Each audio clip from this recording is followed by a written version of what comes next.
दोस्तों नमो बुद्धाय, जय भीम। साथियों बताना चाहूँगा कि हमारे यहाँ पर महापुरुषों की वैल्यू कुछ नहीं करने वाले लोग, जो धर्मांध लोग होते हैं, जिनको महापुरुषों से कोई मतलब नहीं होता, समाज में सिर्फ एक जातिवाद को बढ़ाने का काम किया करते हैं। ऐसे कुछ निहायती बदतमीज़ लोग हमारे समाज में आते हैं और समाज में जो धम्म, जो समानता की प्रवाह चल रही होती है, उसको रोकने का काम करते हैं, तोड़ने का काम करते हैं और समाज को खंडित करने का काम करते हैं। हर एक इंसान अपने आप को श्रेष्ठ बनाने के चक्कर में समाज के टुकड़े करने में लगा होता है। तथागत बुद्ध, जिन्होंने समाज को एकजुट करने का काम किया, समाज को पाखंडवाद, आडंबरवाद से अलग करके एक पाखंड मुक्त समाज निर्मित करने का काम किया, समानता का समाज निर्मित करने का काम किया, लेकिन आज वहीं पर कुछ पाखंडवादी विचारधारा के लोग समाज को तोड़ने का काम कर रहे हैं। दोस्तों ऐसे ही एक कथावाचक जी हैं जिनका नाम है मनोज ब्लास्टर जी। तो उन्होंने एक सवाल उठाया। रीज़न क्या है, मैं पूरी रिकॉर्डिंग में से कुछ अंश आप लोगों को बताता रहूँगा हर वीडियो में। रीज़न क्या है, क्योंकि अगर छोटा वीडियो रहेगा तो सभी लोग देख पाएंगे, अगर 40-45 मिनट का वीडियो रहेगा तो उसको देखने में तकलीफ़ होती है। तो इसीलिए छोटा वीडियो लेकर के आप लोगों के लिए आया हूँ। आप इस वीडियो को समझिए और जानिए। उन्होंने एक सवाल उठाया। सवाल ये उठाया कि बाबा साहब ने सम्राट अशोक मौर्य के लिए क्या किया है। आए दिन अगर बाबा साहब की मूर्ति टूट जाती है तो एफआईआर हो जाती है, जेल तक हो जाती है। बाबा साहब को कोई गलत कह देता तो जेल तक हो जाती है। लेकिन वही जब सम्राट अशोक मौर्य की बात आती है, उनकी मूर्ति टूटती है, तो क्यों कुछ नहीं होता। दोस्तों शायद ये सिर्फ बनावटी कथावाचक हुए हैं, इनको पूरी अभी जानकारी नहीं है, तो इसके लिए अभी कुछ सालों तक इनको अध्ययन करना ज़रूरी था। उसके बाद में कथावाचक की लाइन में उतरते तो बहुत अच्छा होता। क्योंकि जब इंसान के पास अध्ययन होता है, सिर्फ सुंदर गायकी से कुछ नहीं होता। समाज में आकर के वो वैश्याएँ भी अच्छा गाती हैं जो शाम को अपना अंग प्रदर्शन करती हैं और सुबह में पैसे लेकर के चली जाती हैं। तो गाने बजाने का महत्व नहीं होता है, हमको ये समझने की बात होती है कि असलियत चीज़ क्या है, समाज में किस तरीके से समानता आएगी। ऐसे विचारों को समाज में रखना ज़रूरी होता है। सिर्फ गाने बजाने से कुछ नहीं होता है। और समाज अगर जातिवादी, पाखंडवादी, आडंबरवादी को सिर्फ इसलिए सपोर्ट कर रहा है कि वो उनकी जाति का है, तो भैया धम्म का पतन निश्चित है और धम्म का पतन हो करके रहेगा। क्योंकि धम्म में जातिवाद की कोई जगह नहीं है, धम्म में पाखंडवाद की कोई जगह नहीं है।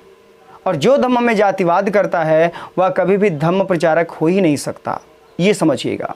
अरे मैंने जब रिकॉर्डिंग सुनी तो बड़ा अजीब लगा। उससे पहले रिकॉर्डिंग में इन्होंने एक बात बोली कि बाबा साहब ने सम्राट अशोक मौर्य के लिए क्या किया है। कि आए दिन बाबा साहब को अगर कोई गलत कह दे तो उस पर केस हो जाता है, जेल चला जाता है वो व्यक्ति। वही सम्राट अशोक मौर्य की अगर कोई मूर्ति तोड़ दे तो उनको कुछ नहीं होता है, मूर्ति हटा दे कुछ नहीं होता। भाई साहब, ये इंसानों पर डिपेंड करता है और वहाँ की वर्तमान सत्ता के ऊपर भी डिपेंड करता है, समझिएगा। बाबा साहब ने एक बात बोली थी रामलीला मैदान दिल्ली में कि संविधान चाहे कितना ही अच्छा क्यों ना हो, अगर संविधान को प्रयोग में लाने वाले लोग अच्छे नहीं हैं तो संविधान कभी भी अच्छा साबित नहीं हो सकता है। ये आप समझ लीजिएगा। तो इसीलिए कहना है, किसी भी चीज़ को लेकर के समाज में किसी भी प्रकार का उत्पाद मचाना भी एक प्रकार का जुर्म होता है। मैं आप लोगों को बता देना चाहूँगा। भाई साहब के सवाल का जवाब दे देता हूँ, क्योंकि शायद इन्होंने पढ़ा नहीं है। बाबा साहब ने जितना सम्राट अशोक मौर्य के लिए किया है वो शायद ही कोई उनके बाद में कर पाया है। सम्राट अशोक मौर्य के लिए उन्होंने बहुत कुछ किया है। आज के समय में ये शायद ये लोग जानते ही नहीं हैं। मैं आप लोगों को बताने का काम करता हूं। पहली बात मैं इनको बता दूं कि अगर किसी पर केस होता है तो केस करने वाला कोई होना चाहिए। अगर किसी पर एफआईआर होती है तो एफआईआर करने वाला कोई होना चाहिए।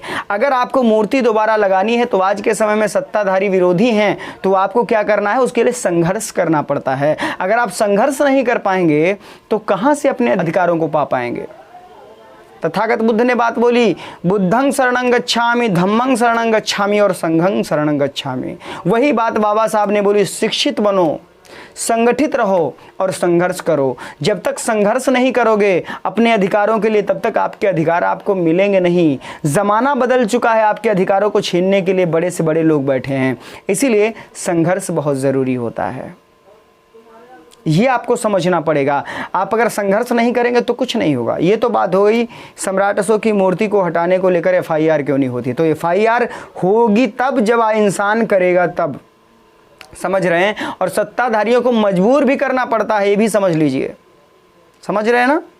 हाँ जी, तो ये बात तो अलग हो गई। दूसरी बात, बाबा साहब ने सम्राट अशोक के लिए क्या किया है। सवाल नंबर 2 बहुत ही अच्छा सवाल है, आप समझिएगा, पॉइंट टू पॉइंट बता रहा हूँ। बाबा साहब ने एक पुस्तक लिखी, द प्रॉब्लम ऑफ रूपी। उस पुस्तक को बेस मान करके भारत में एक बैंक का निर्माण हुआ जिसका नाम है reserve bank of India. Reserve bank of India का जो आधार है वो बाबा साहब की वो मेन पुस्तक है जिसका नाम है द प्रॉब्लम ऑफ रूपी। उसी को बेस मान करके भारत में आज रिजर्व बैंक सिर्फ और सिर्फ बाबा साहब की ही देन है, ये समझ लीजिएगा। ये बात जब रखी गई, बाबा साहब को बुलाया गया तो उस समय पर ब्रिटिश सरकार ने कहा मैं आपको कुछ गिफ्ट देना चाहता हूं। तो बोले कि अगर मुझे गिफ्ट देना चाहते हैं तो मुझे सिर्फ एक चीज चाहिए है कि इस रिजर्व बैंक ऑफ इंडिया से जो शुरुआती नोट छपेंगे उस पर सिर्फ और सिर्फ सम्राट अशोक मौर्य का अशोक चिन्ह होगा। इसका काफ़ी लोगों ने विरोध भी किया। कुछ बोले कि इस पर देवी देवताओं में होना चाहिए, फला देवी का होना चाहिए, फला देवता का होना चाहिए। लेकिन वहाँ पर ब्रिटिश सरकार ने कहा कि ये जो रिजर्व बैंक ऑफ इंडिया की स्थापना हुई है इसका आधार डॉक्टर भीमराव अंबेडकर जी की पुस्तक द प्रॉब्लम ऑफ रूपी है, तो इसीलिए इसके लिए बाबा साहब की ही बात मानी जाएगी, डॉक्टर भीमराव अंबेडकर जी की ही बात मानी जाएगी। तो डॉक्टर भीमराव अंबेडकर जी के कहने पर यहाँ पर जब नोटें छपी तो उस पर चिन्ह आया अशोक चिन्ह का, पहला काम। कुछ लोगों ने इसका विरोध किया तो बाबा साहब ने कहा अशोक चिन्ह को लाना मेरा मकसद ये है क्योंकि जिससे लोग जान सकेंगे कि यहाँ पर एक ऐसे राजा भी हुए जिन्होंने समतावादी, मानवतावादी और अहिंसावादी राज्य को यहाँ पर स्थापित किया और काफ़ी दिनों तक राज किया। इसीलिए सम्राट अशोक मौर्य का अशोक चिन्ह ज़रूर नोट पर होना चाहिए। उसके बाद में यहाँ पर नोट पर सबसे पहली नोट पर अशोक चिन्ह छापा गया। हमारे देश का सबसे ही मुख्य झंडा बोला जाता है जिसको राष्ट्रीय ध्वज कहा जाता है, उसका नाम है तिरंगा, जिसमें सबसे ऊपर रंग जो है केसरिया, बीच में सफ़ेद और नीचे ग्रीन है। आप लोग कमेंट करके बताइएगा जो हमारा तिरंगा है उस पे कितने कलर पाए जाते हैं, समझिएगा। ये सिर्फ और सिर्फ कहने की बातें हैं। ये जो तिरंगा है, तिरंगा इन्होंने बोला है, तिरंगा नहीं चौरंगा है। इसमें 4 रंग पाए जाते हैं, लेकिन पाखंडवादी लोगों ने इसको तिरंगा नाम दिया क्योंकि उसमें जो नीला कलर दिया हुआ है वो किसी को दिखाई ही नहीं पड़ता, जो कि सिर्फ और सिर्फ बाबा साहब डॉक्टर भीमराव अंबेडकर जी की देन है, जिसको कहते हैं धम्म चक्र। धम्म चक्र जो बीच में बना है, जिसको अशोक चक्र भी कहा जाता है, ये सिर्फ और सिर्फ देन बाबा साहब डॉक्टर भीमराव अंबेडकर जी की है। ये भी आप लोग समझ लीजिएगा, ये बाबा साहब की वजह से ही यहाँ पर आया है, जिसको कहा जाता है अशोक चक्र। चक्र बोल रहे थे बाबा साहब की अशोक चक्र छपना चाहिए, तो उनका भी बहुत ज़्यादा विरोध हो रहा था कि बाबा साहब की हर बात का विरोध होता था। लेकिन ये लोग चुप वहाँ पर हो जाते थे जहाँ पर शिक्षा की बात आती थी। बाबा साहब ऐसे वैसे व्यक्ति नहीं थे, ऐसे वैसे वरिष्ठ नहीं थे। बाबा साहब एक ऐसे वरिष्ठ थे जिनको हराना सबके बस की बात नहीं थी, जिनसे तर्क करना सबके बस की बात नहीं थी। इसीलिए उनको बोधिसत्व कहा जाता है। और आज हमारे देश में बिना तिरंगे का कोई भी राष्ट्रीय वर्क नहीं होता है। हर एक सरकारी दफ्तर में आपको तिरंगा मिलेगा और तिरंगे के बीच में वो अशोक चक्र मिलेगा। और आप बता रहे हैं कि अशोक, सम्राट अशोक के लिए बाबा साहब ने क्या किया है। अरे हंसी आती है आपकी बुद्धि पर, इसीलिए कहते हैं पहले आप अध्ययन कर लीजिए, उसके बाद में आप इसी तरीके से समाज को बरगलाते होंगे, समाज को तोड़ते होंगे। अरे बुद्ध ने समाज को एक करने का काम किया, ज्योतिबा फूले जी ने समाज को एक करने का काम किया, सम्राट अशोक मौर्य ने समाज को एक करने का काम किया, महापद्म नंद ने समाज एक करने का काम किया, राजा हर्षवर्धन ने इसको एक करने का काम किया। तुम क्या कर रहे हो? यही समाज जगा रहे, यही कथावाचकी कर रहे हो। और एक बात, आज जो हर सरकारी दफ्तर में सम्राट अशोक का जो चिन्ह होता है, अशोक चिन्ह वो मिलता है, ये देन किसी और की नहीं है, सिर्फ और सिर्फ बाबा साहब की देन है। इस पर भी बाबा साहब ने बड़े संघर्ष किए हैं और इस पर भी उनका बहुत कड़ा विरोध हुआ है। लेकिन फिर भी बाबा साहब डरे नहीं। वो बोले कि अशोक चिन्ह आएगा तो आएगा, किसी और की देन नहीं है, ये सिर्फ और सिर्फ बाबा साहब की देन है, जिसकी वजह से अशोक चिन्ह यहाँ पर है। वरना अभी पासपोर्ट से अशोक चिन्ह को हटाया जा रहा था।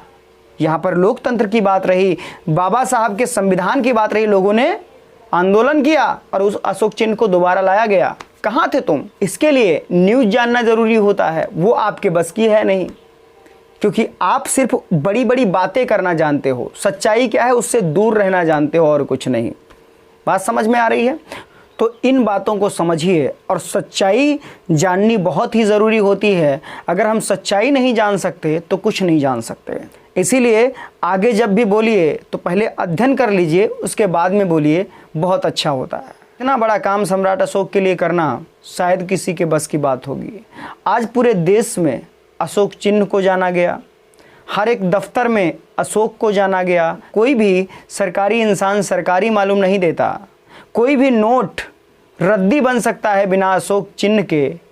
तो आप समझ सकते हैं कि बाबा साहब हस्ती क्या थे, जिन्होंने सम्राट अशोक को लाने के लिए इतना बड़ा संघर्ष किया और सम्राट अशोक के चिन्ह को पूरे देश में ला करके खड़ा कर दिया।